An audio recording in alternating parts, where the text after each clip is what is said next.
Good day everyone, welcome to my channel. If you are new here, please expect an informational topic and issues that will blow your mind.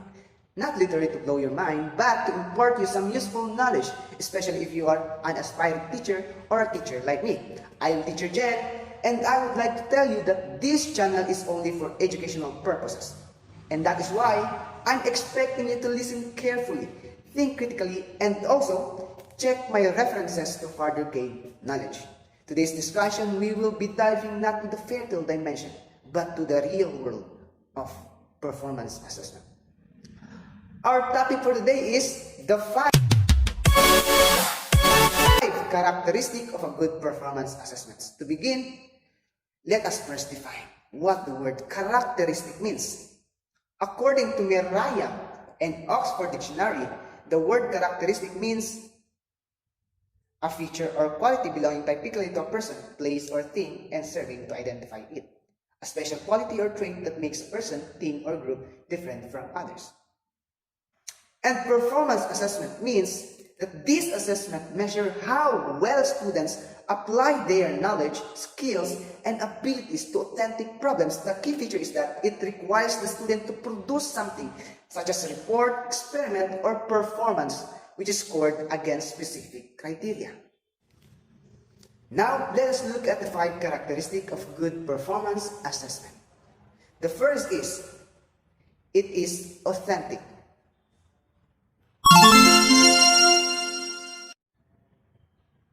That is, it includes performance tasks that are meaningful and realistic. Performance assessment should present or require tasks that are realistic, real to the real world, and related to everyday life. As it involves an authentic task, it should convey its purpose and reflect its relevance to the students, their discipline, and the outside world as a whole. For example, in an entrepreneur class wherein one of the learning outcomes is the ability to develop a business plan. So instead of giving final exams to test students' knowledge of concepts, plan, instead of principles and processes of developing a business plan, the student will be required to submit an actual business plan for putting up a new investment. This task will allow a student to have hands-on experience in performing a task that is done in the actual or in a physical world. The performance is not just limited on the mind of the students, but it must be shown on how they are going to be applying it in a real-life situation. Second is, it provides opportunities for students to show both what they know and how well they can do what they know. So, performance assessment should achieve a balanced approach, wherein it gives students opportunities to show their knowledge and skill competencies. Since the main goal of teaching and learning is for students' acquisition, application of knowledge and skills. Therefore, course assessment should help answer the question. The question is rather, do the students know it? How well can they use what they know?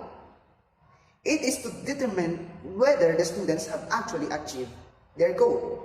For example, in a practical research 2 class, the teacher may require research output at the end of the course. Since this performance task will not only inform the teacher whether the students learn the different parts of a research paper, but also whether the students can conceptualize a good research paper, conduct review of related literature, apply appropriate data gathering procedure and analysis, and make valid interpretations and implication of the results. The main challenge is for the teacher to choose performance tasks that can measure both the competencies of knowing and applying and at most creating. In this particular characteristic, the teacher are trying to see how able the students are holistically by acquiring knowledge, applying the knowledge learned and creating a new idea about the attained information. As another example, when we are in primary school, we learn how to write letters and words as our teacher taught us. As time goes by, we are now able to write words and sentences and paragraphs. So when we are promoted to a higher level, we are able to construct or create our own idea in writing through essays, poems, and many more. The third is, it allows students to be involved in the process of evaluating their own peers' performance. Performance assessment should allow students to be involved in the process of evaluating themselves and their peers or classmates. It should give students the opportunity for self-reflection or self-assessment, as well as to be involved or participate in evaluating their classmates' performance. Self-assessment allows students to make judgment about their learning process and the products of learning, track their progress, and identify the areas where to focus or improve. Peer assessment, on the other hand, allows students to give constructive feedback about the performance of their classmates or groupmates, which can be used to revise or improve their work. Both assessments require that scoring or grading is based on the criteria agreed upon by the teacher and by the students. The use of a rubric can facilitate self-assessment and peer assessment. And I have experienced it during my high school years. The good thing in this characteristic is that we are able to improve ourselves not just only by our teacher's opinion, but also from our classmates, may it be positive or negative. It is to help us perform better from the previous. In this part, we will realize that there are still things that he is lacking or we are lacking and needed an improvement to be better or practically to get higher grades. The fourth characteristics, it assesses more complex skills. Unlike traditional tests that usually assess a single skill and require simple tasks such as remembering or recalling of concepts, performance assessment usually gives higher order cognitive skills. It is to apply the knowledge learned to solve realistic and meaningful problems. As such, performance assessment allows students to get involved in more challenging activities that require various skills such as planning, critical thinking, decision making, problem solving, communication, and creative skills. For example, in giving a final exams instead, to assess students, the teacher in a marketing class, the teacher may require the students to conduct a marketing and market research, come up with a marketing strategy, or conduct an actual marketing for a product of their choice. This performance task not only assess students' knowledge of principles and processes in marketing, but also tap their creativity, planning skills, collaborative skills, communication skills, and research skills. So to further understand this is the same as making short films as a final examination of the students. The student must first think or create an idea of a certain topic, plan how to execute, research for additional factual information, collaborate and communicate about the execution, perform the plan with the video recorded, edit the video being recorded, and submit. And so, this fourth characteristic of performance assessment is responsible of addressing how the student able to improve holistically. And finally, the last characteristic of a good performance assessment. It explains the task, required elements, and scoring criteria to the students before the start of the activity and the assessment.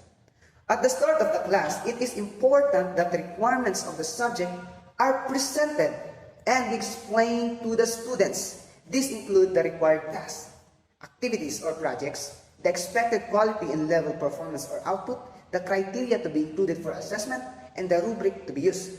Ideally, students should be involved or participate in the whole assessment process from the very beginning by providing them assessment options, getting them involved in discussions and decision-making on performance standards and criteria, allowing them to have an opportunity to give feedback on teacher-made rubrics and to revise them, and training them on how to apply rubric for self and peer assessment. In these particular characteristics, students are able now to assess, to judge, to suggest, and create their own assessment, because they already knew what are the things they needed to improve. Also shows us that students are really part of the assessment, not just being assessed, but they are already able to know what are the things that needed to be assessed on themselves.